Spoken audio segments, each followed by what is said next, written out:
Welcome to The Explainer. Today, we're diving into a medical case from the 1930s that, honestly, science still can't really explain. It's this incredible story that just completely baffled doctors and forced a family to turn to a man who claimed he could heal people, get this, in his sleep. That's how one woman, Florence Evans, began to think of herself. And, this wasn't some kind of melodrama. This was her terrifying day-to-day reality as this bizarre illness took over, hardening her body and leaving her with pretty much zero hope for a cure. Okay, so let's set the scene here. The year is 1937. We have a young, vibrant woman who is basically facing a death sentence, at least according to the medicine of her time. So for Florence, who was just 29 years old, it all kicked off in November of 37. At first, it just seemed like a bad case of the flu. But then, by December, something truly terrifying started to happen. The flesh on her hips began to harden, and it spread fast. By January, even her face was swollen and rigid. And then came the official diagnosis, and with it, that one devastating word, incurable. The name for it was scleroderma. Her doctors told her, look, there have only been about 400 cases like this ever recorded. And recovery? Yeah, pretty much unheard of. Conventional medicine had just hit a wall. For Florence and her family, there was nowhere else to turn. At least, not in the world of traditional medicine. So, with the entire medical establishment basically shrugging its shoulders, Florence's family decided to try something different.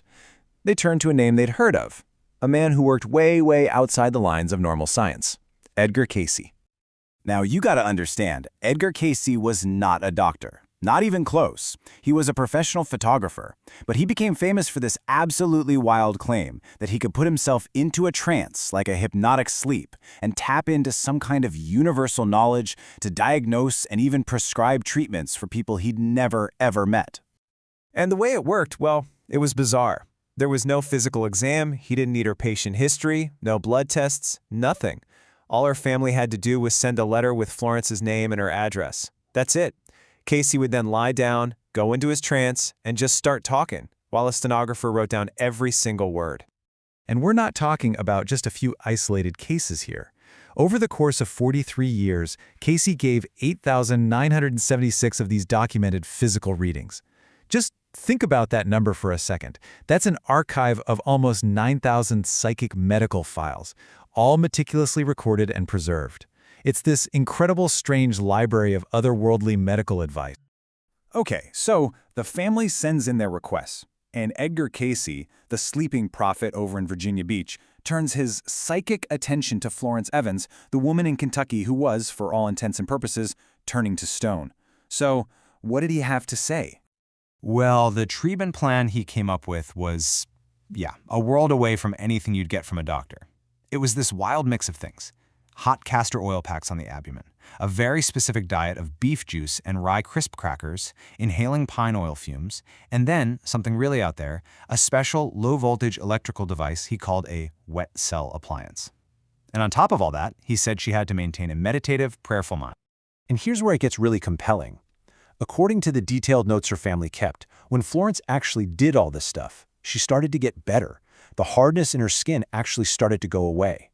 But then she stopped the treatments for a bit to go get an opinion from the famous Mayo Clinic. And what happened? Her worst symptoms, the fever, the shaking, the sweats, they all came roaring right back. So fast forward a few years. A medical doctor, a guy named William McGarey, decides to dig into this case. And he's not a psychic, right? He's a physician, and he's trying to figure out how in the world this seemingly impossible recovery could have happened. He basically started with the question that I'm sure is on all of our minds. From a purely scientific point of view, how could any of this have possibly worked? And this is really the core of the whole mystery. Dr. McGarey figured out that Cayce was playing a completely different game. You see, conventional medicine tends to view the body as a kind of biochemical machine. Disease is an invader, like a bacteria or a virus. But Cayce, he saw the body as an energy system. For him, disease wasn't some external enemy. It was an imbalance, an incoordination of the body's own forces. The goal wasn't to kill something, but to restore balance. So from Cayce's unique point of view, the scleroderma itself wasn't the real problem. It was just a symptom. The root cause, he claimed, was a malfunction in her glands. This malfunction was causing her own body to create this sort of tubercle thing, as he called it, and that was what was hardening her tissues. So Dr. McGarey started to analyze all the weird treatments through this new lens, this idea of fixing the body's energy balance. And honestly, it just left him with way more questions than answers. Take the castor oil packs, for instance. Was it just a simple folk remedy to help her relax? Or was there something more to it? Cayce said to put them on the abdomen, which is right over the solar plexus. I mean, we're talking about a huge cluster of nerves there. Could these packs be doing something on a deeper level? Something to do with the nervous system that we just don't understand yet? And that brings us to the weirdest part of all, that wet cell appliance. Cayce claimed it didn't use electricity in the way we think of it. Instead, he said it carried the vibration of an element, like iodine in this case, directly into the body's energy field. I mean, that idea just completely flies in the face of modern medicine. Could an element's properties really be transferred vibrationally? And get this, the device didn't even have a power source. No battery, you couldn't plug it into the wall. Cayce said it was powered by the body's own inherent energy. This suggests there's some kind of energy circuit in the human body that we haven't fully mapped or even begun to understand. A power source we all carry around with us. So what happened to Florence Evans? She made a full recovery. Went on to live a long, healthy life, totally free of the disease that was supposed to be a death sentence. And for Dr. McGarey, the doctor who pored over her case, well, he was left with just one conclusion. He said, "My training in the field of medicine does not explain why or how this came about." And then he added, "Frustrating, isn't it?" And you know what? It really is. It leaves us with that same massive question mark today.